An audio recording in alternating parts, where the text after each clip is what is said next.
जी अस्सलाम वालेकुम dear students, उम्मीद करता हूँ आप सब लोग खैर वाफियत से होंगे, ठीक ठाक होंगे। पास्ट पेपर सीरीज़ शुरू थी और देखने में मैं आप पे बहुत बर्डन डाल रहा था, लेकिन चीज़ें बहुत इंपॉर्टेंट हैं। विदाउट एनी डिले हम अपने नेक्स्ट क्वेश्चन पे जाते हैं जी। आपको कहानियाँ नहीं डालता जी, आपका टाइम नहीं वेस्ट करता, बेफिक्र हो जाएं। How many countries are there in Asia? Asia में कितने कंट्रीज़ हैं? तो ये 48 कंट्रीज़ हैं। चूँकि ये जोग्राफी का क्वेश्चन है तो इंशाल्लाह इसके ऊपर हम पूरी जिरा करते हैं। वैसे यहाँ पे देख लें, अफ्रीका के अंदर 54 हैं, यूरोप में 44 हैं, नॉर्थ अमेरिका में 23 हैं, साउथ अमेरिका में 12 हैं और ऑस्ट्रेलिया में कितने हैं जी? 14। लेकिन इसके ऊपर मज़ीद हम बात करते हैं जी, इसके ऊपर मज़ीद हम इसको देखते हैं। ओके, लें जी, ज्योग्राफी की बात है तो देखें जी, मैंने आपके एलएमएस में आपको इस तरह से पढ़ाया जिस तरह से मैं अब आपको ये कुछ थोड़ा सा डेमो दे रहा हूँ, राइट। अगर आप चाहते हैं कि आप मुकम्मल प्रिपरेशन करें वन पेपर की तो एलएमएस आप ले लें, उसकी सब्सक्रिप्शन जो है, तो थ्रू आउट पूरा आप उसका सेशन आप ज्वाइन कर सकते हैं और आपको एक लंबे अरसे तक उसकी एक्सेस मिलेगी जी, right. Okay, our earth is made up of 71% of water और 29% उसके ऊपर क्या है जी? खुश्की है। इस 71% में क्या है जी? इसमें 71% का जो आप 100% निकालें तो इसमें 70% ओशंस होंगे, 1% लेक्स और रिवर्स हैं जिसका फ्रेश वाटर हमें मिलता है जी, ठीक है। और ये 29% इसके ऊपर क्या है जी? लैंड है। तो 71% हमारी अर्थ के ऊपर वाटर है और 29% हमारी क्या है जी? लैंड है या खुश्की है। समझ आ गई बात की? अब आप कहते हैं ना कि कितने परसेंट फ्रेश वाटर हमें अवेलेबल है, तो इसमें 1% जो फ्रेश वाटर होता है हमें क्या होता है? अवेलेबल होता है, ठीक है। तो 71% वाटर है ज़मीन पे और 29% लैंड है। इस 71 की हम डिवीजन करें तो 70% क्या होगा जी? ओशंस हैं और 1% क्या है जी? लेक्स, रिवर्स और फ्रेश वाटर जो पीने के काबिल होता है। अर्थ की अगर शेप आपसे पूछें तो आपने बतानी है या जियोइड बतानी है या स्फीरॉइड बतानी है। जियोइड या स्फीरॉइड का मतलब क्या है जनाब? ये साइडों से थोड़ी सी फैली हुई है, ठीक है, और ऊपर से क्या है जी? ऊपर से भी थोड़ी दबी हुई है और नीचे से भी थोड़ी सी दबी हुई है, ठीक है, साइडों से थोड़ी फैली हुई है, ठीक है। तो ये जियोइड और स्फीरॉइड आपने शेप बतानी है। और अगर ज़मीन की एज का पूछें, यूनिवर्स का पूछें, तो 13 बिलियन ईयर्स ओल्ड है, ये सवाल पूछा गया है। अर्थ की एज पूछें तो 4.5 बिलियन ईयर्स ओल्ड है। ये मोस्ट इंपॉर्टेंट स्टैटिस्टिक्स आपको बता रहा हूँ जो पूछे गए हैं इससे कबल। अंडरस्टैंड? आगे चलें। सरफेस जो है अर्थ का वो है जी 510 मिलियन स्क्वायर किलोमीटर। सरकमफेरेंस जो अर्थ का है वो 40,075 किलोमीटर है। और रेशो बिटवीन लैंड एंड वो वाटर एरिया है वो क्या है जी? 71 और 29 है, ये याद रखिएगा, ठीक है जी। 71% और 29%। 510 मिलियन स्क्वायर किलोमीटर ज़मीन का सरफेस है और सरकमफेरेंस है जी 40,075। 40,075 है जी हमारे पास इसका सरकमफेरेंस। ये सारे सवाल पूछे गए हैं। जब आपने मैप पढ़ना होता है तो इसकी आपने वंड निकालनी है। क्या? सबसे ऊपर आपके पास क्या होता है जी? नॉर्थ, नीचे साउथ। जब भी आपने मैप देखना है तो सबसे ऊपर आपने नॉर्थ रखना है और नॉर्थ के अपोजिट क्या आता है जी? साउथ आता है, ठीक है। आपकी दाईं साइड पे होगा ईस्ट और लेफ्ट साइड पे आपकी क्या हो गया जी? वेस्ट। अब आप अगर इस तरह मुंह करके खड़े हैं, इस तरह मतलब कि यूं, तो आपके ऊपर नॉर्थ है, नीचे साउथ है, राइट साइड पे ईस्ट है और लेफ्ट साइड पे वेस्ट है, ठीक है। जब आप इधर से थोड़ा इधर आएंगे ईस्ट वाली साइड पे तो ये नॉर्थ ईस्ट होगा। क्या? North east. जब इस साउथ से इधर आएंगे तो ये साउथ ईस्ट होगा, ठीक है। ये मेन डायरेक्शन है नॉर्थ और साउथ, ठीक है। ये सब्सिडरी समझे, नॉर्थ और साउथ मेन है, ये सब्सिडरी समझे, ठीक है। तो नॉर्थ से थोड़ा ईस्ट की तरफ आएंगे तो नॉर्थ ईस्ट, साउथ से ईस्ट की तरफ जाएंगे तो साउथ ईस्ट, ठीक है जी। अब नॉर्थ से वेस्ट की तरफ जाएंगे तो ये होगा जी नॉर्थ वेस्ट, इस तरह आएंगे। अगर साउथ से वेस्ट की तरफ जाएंगे तो साउथ वेस्ट होगा। ये आपने सारी डायरेक्शन याद रखनी है, नॉर्थ, साउथ, ईस्ट और वेस्ट, ठीक है। तो नॉर्थ और साउथ हमारे मेन रेफरेंस हैं, बाकी इनको यूँ सब्सिडरी समझे, north east, north west, south east और साउथ वेस्ट, ठीक है जी। ये बात आपने याद रखनी है। आगे चले, ये हमारे पास कॉन्टिनेंट्स हैं जी। दुनिया में 7 बड़े कॉन्टिनेंट्स हैं। ये हमारे पास है जी एशिया, जो सबसे बड़ा आबादी के लिहाज से भी और एरिया के लिहाज से भी सबसे बड़ा एशिया, ठीक है जी। फिर आपके पास जो है ये हमारे पास आ गया अफ्रीका, एशिया के साथ बिल्कुल अफ्रीका। इसके ऊपर ये ऊपर देख लीजिए, ये हमारे पास है यूरोप। और ये अटलांटिक ओशन क्रॉस करके जाएंगे तो ये नॉर्थ अमेरिका कॉन्टिनेंट आ गया, ठीक है। ये उसके बाद साउथ अमेरिका कॉन्टिनेंट आ गया। इधर आपके पास क्या है जी? ऑस्ट्रेलिया कॉन्टिनेंट आ गया। समझ आ गई बात की? 1 2 3 4 5, ठीक है जी, 6 और ये आपके पास 7। समझ आ गई बात की? तो ये हमारे पास 7। अंटार्कटिका जो नीचे खड़ा है ये अंटार्कटिका, ये 7th है जी। इसमें कोई आबादी नहीं है, और इसमें इसकी कोई आबादी नहीं है अंटार्कटिका के अंदर। समझ आ गई बात की। ये आपके क्या हैं जी कॉन्टिनेंट्स हैं।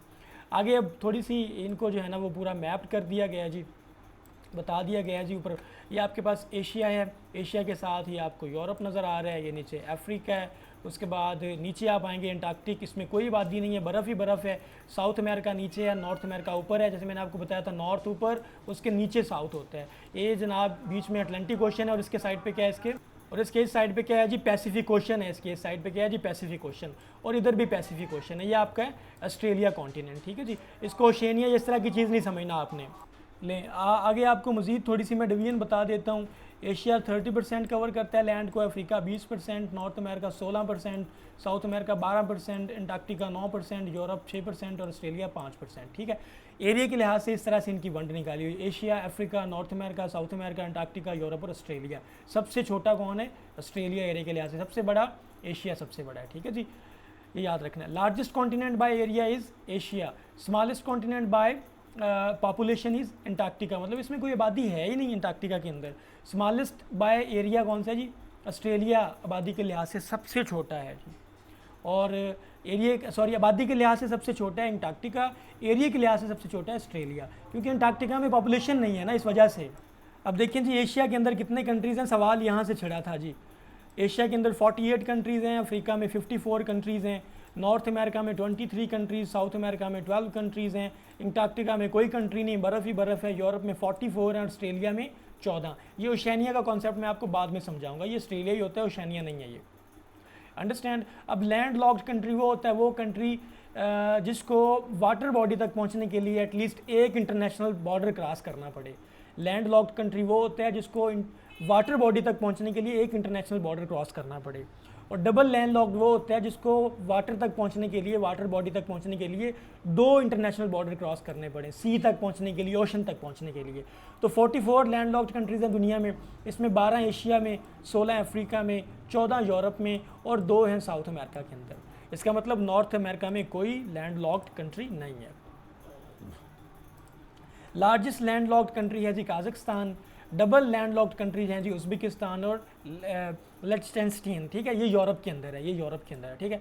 Uzbekistan double land locked country है, मतलब कि इसको वाटर बॉडी तक, रिवर तक पहुंचने के लिए 2 इंटरनेशनल बॉर्डर क्रॉस करने पड़ेंगे, उसके बाद यहाँ पे इसको वाटर मिलेगा जी, वाटर बॉडी मिलेगी। ये लैंड लॉक्ड कंट्री आ गए जी, Uzbekistan, Turkmenistan, Nepal, Mongolia, Laos, Afghanistan, Armenia, Azerbaijan, Bhutan, Kazakhstan, Tajikistan. बस आपने ये नाम वैसे याद रख लेने। यहाँ से इंपॉर्टेंट ये पूछते हैं कि अफ़गानिस्तान एक लैंड लॉक्ड कंट्री है, इस पर सवाल पूछा जा चुका है, ठीक है जी। नेपाल भी लैंड लॉक्ड कंट्री, क्योंकि ये एशिया में आता है ना, साउथ एशिया में नेपाल भी और अफ़गानिस्तान भी, तो यहाँ से आपको ये तो याद रहेगा। भूटान भी, नेपाल, भूटान और अफ़गानिस्तान ये सार्क का भी हिस्सा हैं, साउथ एशिया में है, तो ये आपने याद रखना है जी, ये लैंड लॉक्ड कंट्रीज़ हैं। बाकी सेंट्रल एशियन स्टेट्स भी लैंड लॉक्ड हैं, कज़ाकिस्तान, ताजिकिस्तान, फ़लाँ ये सारे जो हैं। और ये कंट्रीज़ ये इक्वेटर के ऊपर हैं कंट्रीज़, ये इक्वेटर है, दरमियान में लाइन जो है ये इक्वेटर है, ठीक है, ज़मीन को 2 बराबर हिस्सों में काटती है जी। ये हमारे पास नॉर्थ हेमिसफेयर, ये सदर्न हेमिसफेयर, तो ये हमारे पास वो कंट्रीज़ हैं इक्वेटर पे लाए करते हैं। कोलंबिया और एक्वाडोर ये साउथ अमेरिकन कॉन्टिनेंट में है, कोलंबिया और एक्वाडोर, ठीक है। उसके बाद अफ्रीका में कंट्रीज़ हैं जैसे गैबोन, इसके अलावा Uganda, Somalia, Kenya, democratic Republic of Congo और साओ टोम और प्रिंसिप, ठीक है। तो नॉर्थ अमेरिका ये था आपके पास नॉर्थ अमेरिकन कॉन्टिनेंट, इसके 3 कंट्रीज़ हैं जनाब इक्वेटर के ऊपर, ठीक है। ये अफ्रीका है, इसके ये सारे कंट्रीज़ हैं इसके ऊपर। और एशिया के इंपॉर्टेंट आपने याद रखना है, किरिबाती और इंडोनेशिया और मालदीव्स, ये वो कंट्रीज़ हैं जिससे इक्वेटर गुजरता है, इंडोनेशिया और मालदीव्स आपने याद रखना है। अब ओशंस ऑफ द वर्ल्ड कितने हैं जी आपको पता है, इसको आपने याद रखना है पैसा, PAISA, Pacific Ocean, Atlantic Ocean, Indian Ocean, Southern Ocean और अटलांटिक ओशन, ठीक है जी, sorry Arctic Ocean. Pacific Ocean, Atlantic Ocean, Indian Ocean, Southern Ocean और आर्कटिक ओशन। सबसे बड़ा ओशन है जी पैसिफिक ओशन, मेरियाना ट्रेंच जो है वो भी इसी में आती है, सबसे जो गहरा इलाका है इसका, और चैलेंजर डीप भी इसको बोलते हैं। फिर अटलांटिक ओशन है, इसी के अंदर इसी ओशन में सारागोसो सी है जिसका कोई किनारा नहीं, बहर जुल्मात भी इसको कहा गया है, हज़रत उक़बा बिन नाफ़े ने इसमें घोड़े उतारे थे, और बरमुदा ट्रायंगल भी इसी में अटलांटिक ओशन में है। आपको याद होगा टाइटैनिक भी अटलांटिक ओशन में डूबा था। फिर इंडियन ओशन है, सदर्न ओशन है, ठीक है जी, और ये सारा आपने याद रखना है इसमें। ये जी आपके आगे जी ओशंस, ये आर्कटिक ओशन है, नीचे सदर्न ओशन है, ये अटलांटिक ओशन है, जो ऊपर नॉर्थ अमेरिका, नीचे साउथ अमेरिका कॉन्टिनेंट। याद रखिए नॉर्थ अमेरिका कॉन्टिनेंट में आपका यूएस है और कनाडा है और मैक्सिको है।